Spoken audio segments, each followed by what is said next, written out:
victory and success. South is heaven blessing star. Southwest is money o wealth star. East direction, nandiyan po ang tinatawag nating wealth multiplication.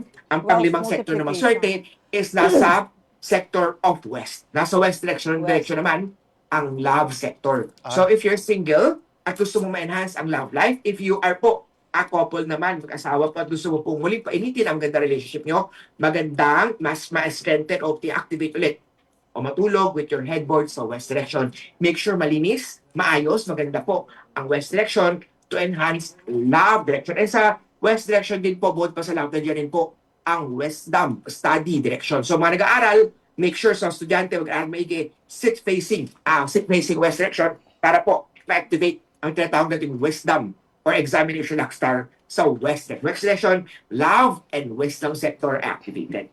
Yan po yung 5 sektor na maswerte. Chinky at saka Kim, tuloy na natin to sa 4 naman na sektor na hindi maswerte. Okay, nakikinig kami. Nakikinig Pinupost kami, ko nga ha? yung iba para nakikita rin ng ating mga Yung mga, na-intriga ko doon sa mga direction. Oo, una yung natakot ako doon sa betrayal. Ahasan! Oo, ahasan. Ahasan doon sa love life tsaka sa pera. Oo, nakakatuwa yung sinabi ni Master Hans na kagaya ng snake na nagtatanggal ng, they remove their skin. They change their skin. Yes. It's about time to change your skin. Which is tama. Leave the old, what happened in the past behind you. So move and forward. move forward. That's a good Yes. one. Oh, that's a good one. And Yes. also, him mentioning the best places or the best locations in your offices and homes